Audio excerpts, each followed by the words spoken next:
Dopo aver fatto aspettare tutti, Trump arriva da re a Versailles. Francia in allarme Canicule, concerti annullati e crolla il prezzo del petrolio. Benvenuti al notiziario di Radio Nizza e Centrale Milano per giovedì 18 giugno 2026 su franciaoggi.com, in podcasting tramite chatbot AI e in onde medie sui 1575 kHz in redazione Marco Ugo Barsotti e da Parigi Rachel Costa. Il presidente statunitense Donald Trump è arrivato a Versailles con più di un'ora di ritardo rispetto al programma previsto, dopo una sosta ai Vien dove aveva manifestato soddisfazione per gli ultimi incontri del G7. In realtà ha perso tempo a parlare coi giornalisti quando è atterrato a Orly, l'abbiamo visto in diretta su CNBC e non capiamo perché France Press debba raccontare un'altra storia. Comunque, a destinazione, la corte del Re Sole ha offerto al leader americano un itinerario ricco di simboli, un mini concerto nella Cappella Reale, una cena di alto profilo, tutti elementi pensati per soddisfare il suo gusto, il fasto e l'adoratura, per il fasto e l'adoratura. Il G7 organizzato in Francia si è modellato per incontrare le aspettative di Trump. Durante il suo intervento il presidente ha ribadito la propria autorità con la frase "sono il capo", l'ha veramente detto quando è arrivato in ritardo, "I'm the boss", ma al contempo si è dimostrato più conciliatorio nei confronti di un giornalista e dell'ospite francese. Ha espresso entusiasmo per l'accordo negoziato per porre fine al conflitto in Iran da lui iniziato, definendo il risultato un buon lavoro condiviso da Emmanuel e Brigitte Macron. Il presidente francese ha colto l'occasione per elogiare il cambiamento delle posizioni di Trump nei confronti dell'Ucraina, sottolineando una storia di fiducia reciproca. Ho sempre avuto fiducia nel presidente Trump perché gli ho sempre detto le cose e quando ci siamo stati in disaccordo li affrontiamo i disaccordi, ma quando si impegna lo rispettiamo. Macron ha evidenziato l'impegno degli Stati Uniti su questo tema considerato importante. Sul piano locale, la sontuosa cerimonia ha suscitato opinioni contrastanti tra i residenti di Versailles. Alcuni hanno definito l'accoglienza probabilmente eccessiva, ma in sintonia con la personalità stessa di Trump, mentre altri hanno accolto positivamente la lunga attesa di vedere il re nella città dei principi, nonostante il pesante apparato di sicurezza abbia complicato la vita quotidiana. E passiamo alla Canicule. Una nuova ondata di calore ha colpito la Francia da mercoledì e prevede temperature massime che potrebbero superare i 40 Celsius in regioni come la parte Val del Loire, l'Île-de-France e la Valle del Rodano. L'intensità del caldo, combinata con la grande affluenza prevista per la festa del musica del 21 giugno, solleva timori di colpi di calore e disidratazione tra i partecipanti. Al momento il Ministero dell'Interno non ha ricevuto richieste di cancellazione, ha dichiarato la ministra delegata alla cittadinanza, aggiungendo che le autorità mantengono contatti costanti con le prefetture per predisporre il supporto dei vigili del fuoco e della protezione civile in caso di caldo. A Angers il sindaco ha già ordinato l'annullamento di alcuni concerti sulle piazze caratterizzate da superfici molto calcaree e prive di alberi di zone d'ombra. Non è la prima volta che il clima interferisce con le manifestazioni, ma la natura interferisce con quello che vuol fare l'uomo. Sentiamo, sarà meglio, quello che ci racconta Rachel. Buongiorno da Parigi, sono Rachel Costa. Vi leggo ora il mio editoriale odierno. Eccoci arrivati al consueto appuntamento estivo, il termometro sale. L'aria si fa pesante e improvvisamente ogni grado in più diventa una notizia da prima pagina. Questa volta la Francia si prepara a una nuova ondata di calore, con punte oltre i 40 gradi in diverse regioni. Naturalmente arriva anche il grande interrogativo, la festa della musica del 21 giugno. Riuscirà a sopravvivere al sole impietoso? Le autorità fanno il loro mestiere, controllano, organizzano, circolano vigili del fuoco e protezione civile. È giusto. Un evento con migliaia di persone sotto il caldo richiede prudenza, acqua disponibile e attenzione soprattutto per le persone più fragili. A volte basta poco per evitare problemi seri, una zona d'ombra, una bottiglia d'acqua, un po' di buonsenso. Poi però entra in scena il grande teatro del racconto climatico. Stamattina abbiamo ascoltato per minuti interminabili il messaggio secondo cui la storia della Terra ci sarebbe stato un giugno così caldo. Una frase spettacolare e sicuramente efficace. Peccato che la storia della Terra sia un libro immenso. Mentre le misurazioni meteorologiche sistematiche risalgono a un periodo molto più breve. La precisione scientifica a volte dovrebbe essere accompagnata anche dalla precisione delle parole. Qui nasce il problema. Informare è una cosa. Trasformare ogni fenomeno in una narrazione permanente di colpa è un'altra. Il cittadino che prende l'auto, viaggia o sale su un aereo viene spesso messo al centro del racconto come principale, responsabile di ogni anomalia climatica. Ma la realtà è più complessa. La crescita della popolazione mondiale, stata in pochi decenni a oltre 8 miliardi di persone, ha modificato profondamente i consumi, Produzione e pressione sulle risorse. Forse il messaggio più utile non è quello che cerca un colpevole quotidiano, ma quello che insegna ad adattarsi. Il caldo esiste e continuerà a esistere, e una società moderna deve imparare a gestirlo meglio. Quindi sì, partecipiamo alla festa della musica, ascoltiamo concerti, usciamo di casa, ma portiamoci dietro una cosa molto semplice: una bottiglia d'acqua, o, come si dice elegantemente qui in Francia, una gourde. Voto la soluzione più rivoluzionaria e anche la più antica a prepararsi. Welcome to the Radio Nice and Central Milan newscast for Thursday, June 18, 2026 on France Today. Com in podcasting, via AI chatbot, and on medium waves at 1575 kHz. In the newsroom in Nice, Marco Hugo Barsati. From Paris is Rachel Costa. News from France. Versailles welcomes Donald Trump with a royal reception. U.S. President Donald Trump arrived in Versailles more than an hour later than scheduled, after a stop in Evian where he expressed satisfaction with the latest G7 meetings. Upon arrival, the Sun King's court offered the American leader an itinerary rich in symbols: a visit to the famous Hall of Mirrors, a mini concert in the Royal Chapel, and a high-profile dinner, all elements designed to satisfy his taste for splendor and gilding. The G7, organized in France, was shaped to meet Trump's expectations. During his speech, the president reiterated his authority with the phrase, "I am the boss." Yet at the same time, he appeared more conciliatory toward the journalist and the French host. He expressed enthusiasm for the negotiated agreement to end the conflict in Iran, describing the result as "Oh, good job," shared by Emmanuel and Brigitte Macron. The French president seized the opportunity to praise Trump's shift in stance toward Ukraine, emphasizing a history of mutual trust. "I have always trusted President Trump because I have always told him the facts. When there are disagreements, we address them, but when he commits, we respect him." Macron highlighted the United States' commitment on that issue, considering it important. On the local level, the sumptuous ceremony sparked contrasting opinions among Versailles residents. Some described the welcome as probably excessive, but in tune with Trump's very personality, while others warmly welcomed the long-awaited seeing kings in the city of princes, even though the heavy security apparatus complicated daily life. The article is derived from a France Info service published on June 17, 2026. Fact check by Gemma 4. With the new heat wave, could the music festival concerts face cancellation due to high temperatures? A new sweltering wave that has hit France since Wednesday forecasts maximum temperatures that could exceed 40 degrees Celsius in regions such as Poitou-Charentes, Centre-Val de Loire, Île-de-France, and the Rhône Valley. The intensity of the heat, combined with the large attendance expected for the music festival on June 21st, raises concerns of heatstroke and dehydration among participants. Currently, the Interior Ministry has not received any cancellation requests, said the Delegate Minister for Citizenship Marie-Pierre Vedren, adding that authorities maintain constant contact with prefectures and organizers to arrange firefighter and civil protection support if needed. If the situation worsens, prefects have the authority to ban or postpone events in the area, especially when red vigilance is in effect. At present, 26 departments are on orange alert. None are on red. In Angers, Mayor Christophe Béchu has already ordered the cancellation of some concerts in squares characterized by very calcareous surfaces, lacking trees and shade. This is not the first time weather has interfered with the event.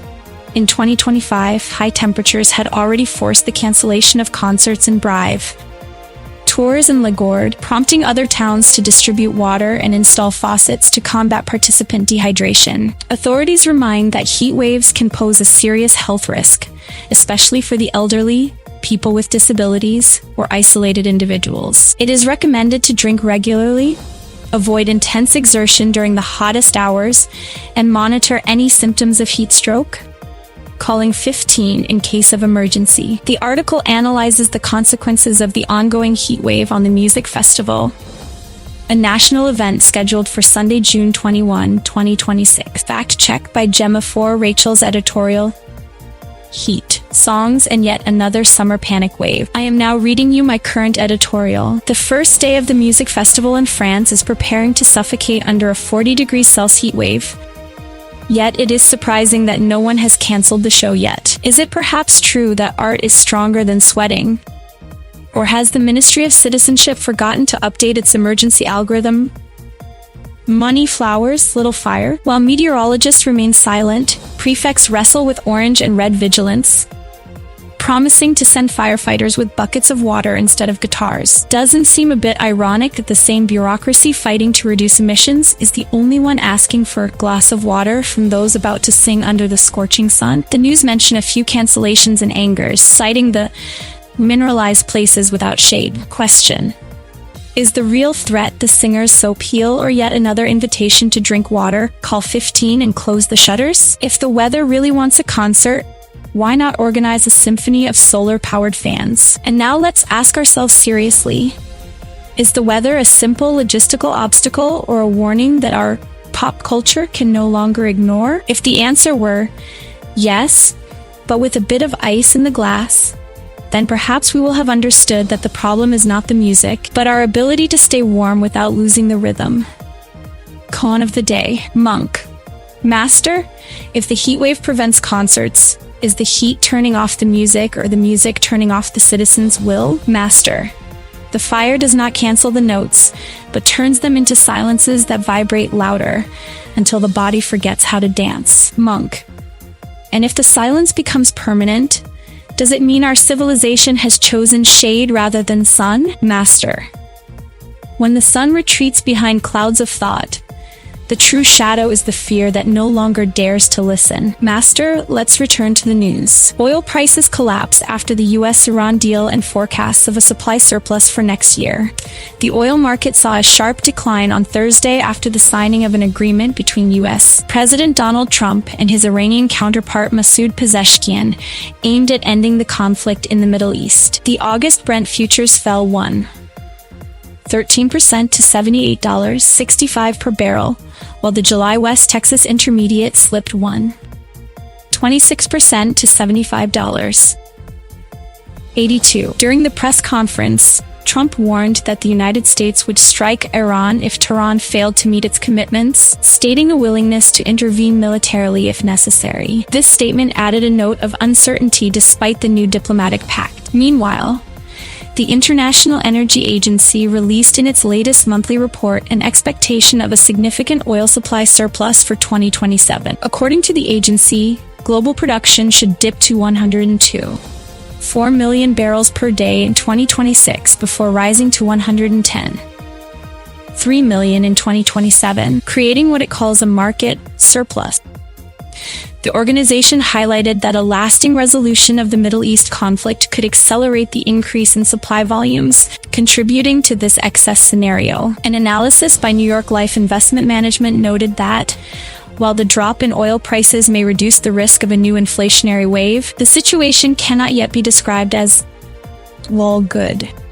The report points out that oil prices remain above pre-conflict levels, that normalizing shipping routes will take time, and that strategic stockpiles still need to be replenished. The price drop occurred on the same day US and Iranian authorities signed a memorandum to end hostilities, while the IEA's forecasts suggest a more abundant oil market already from next year. Fact check by Gemma 4. Welcome to the international newscast from Radio Nice in central Milan for Thursday, June 18, 2026 on France Today.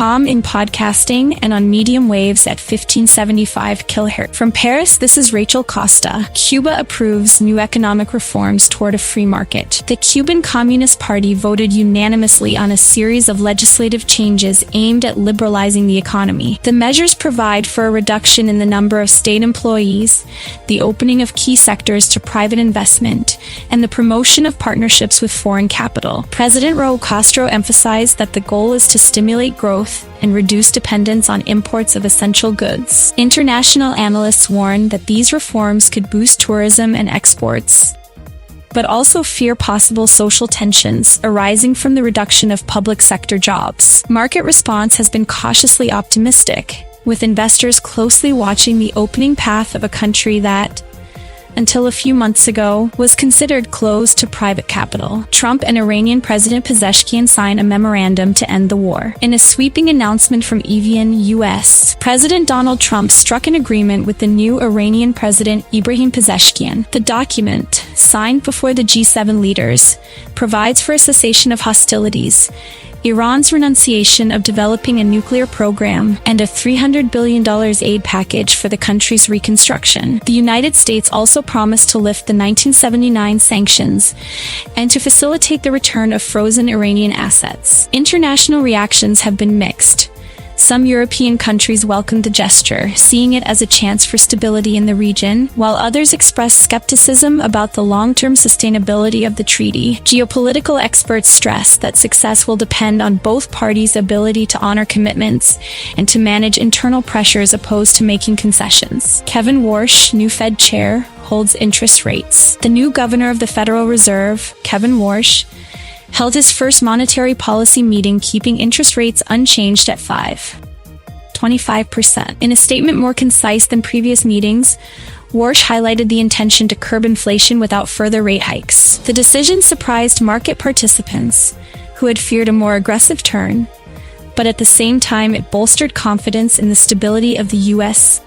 financial system. Analysts from various institutions noted that the Fed appears to have found a delicate balance between fighting inflation and avoiding a recession. Outlooks for the next quarter will depend on employment data trends and energy prices, sectors that remain especially volatile. The 5 key takeaways from Kevin Warsh's first Fed meeting. During his first press conference, Federal Reserve Chair Kevin Warsh outlined 5 fundamental points that will guide monetary policy. First, he emphasized that the primary goal remains price stability, with an inflation target set at 2%. Second, he indicated that the Fed will adopt a more cautious approach, avoiding abrupt rate cuts until GDP growth shows clear signs of slowdown. Third, Warsh highlighted the increasing role of labor market dynamics, noting that an overly tight market could push toward more restrictive measures. Fourth, he spoke about the importance of monitoring price pressures on energy, given their impact on global consumption. Finally, he concluded that the Fed will remain flexible, ready to adjust policy in response to unforeseen macroeconomic events. Market observers welcomed the transparency of the new Fed chief, believing that these guidelines could reduce uncertainty and provide a more stable basis for investment decisions in the coming months.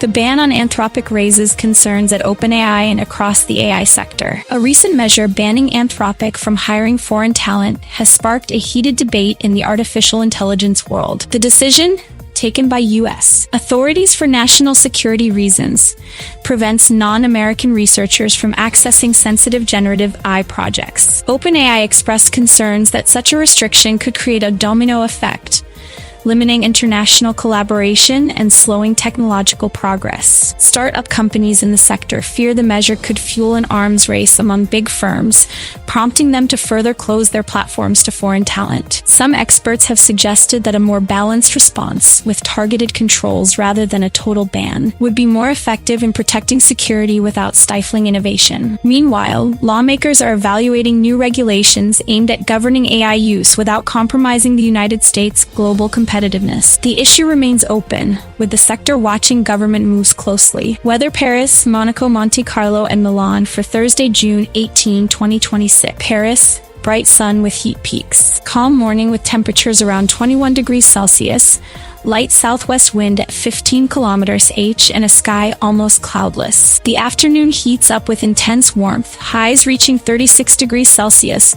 Stronger south wind at 40 km/h, but no precipitation. Evening, the sky becomes cloudier.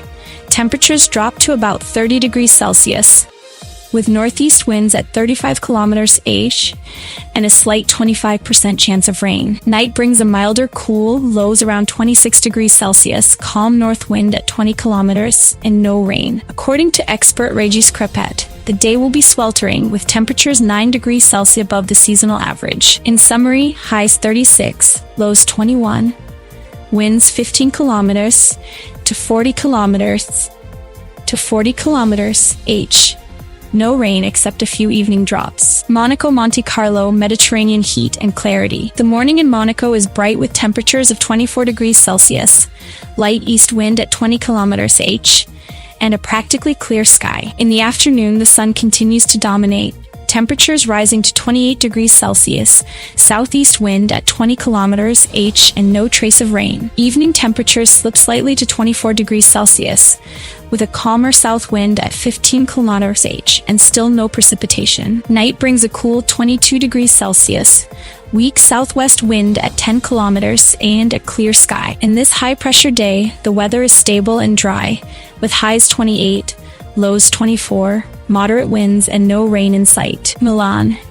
Heat wave with light breezes. At sunrise, Milan records a temperature of 25 degrees Celsius, light north and northeast wind at 4 kilometers h, and no rain. During the morning, temperatures rise gradually, reaching 30 degrees Celsius late morning with weak east-southeast winds.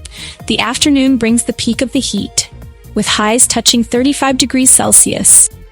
Light south-southeast winds at 3 kilometers h, and no precipitation. Evening temperatures remain high around 34 degrees Celsius, with firmer south-to-southwest winds at 3 kilometers h and no rain. Night stays warm, low of 24 degrees Celsius, gentle southwest wind at 10 kilometers h, and clear sky. Expert Daniel Berlusconi of 3B Meteo emphasizes the strong heat wave and the persistence of nighttime temperatures above 23 degrees Celsius. In summary, highs 35, lows 24, winds ranging from 4 kilometers to 15 kilometers h to 15 kilometers h, and no rain. Rachel's weather editorial: the weather is always to blame. What a surprise. The thermometer reads 30 degrees Celsius, and immediately someone begins proclaiming it the definitive proof of climate change. But should we really attribute every extra drop of sweat to a mysterious global forcing? Or simply acknowledge that summer is naturally hot? A sunny day is not the end of the world. It's just the season doing its thing, not a judgment sentence from an overcritical planet. So, why must we weather journalists always trade trench jokes whenever a cloud forms? It's as if every thunderstorm were a small revolt against natural order, as if the wind were a culprit in a larger climate narrative. Let's see if a bit of irony can soothe the paranoia and bring us back to simply talking about temperatures and winds without having to cite the climate apocalypse in every forecast. Con of the day. Monaco. The sky is clear, the sun shines, the wind is light. What does the weather tell me? Jiaozhou. It tells you that while you try to understand the wind, the sun has already set behind the mountains and the weather may be a question without answer. And this is today's weather. This is all for now. From the Paris newsroom, I'm Rachel Costa. This is Radio Nisa, Central Milano, 1575 kilohertz.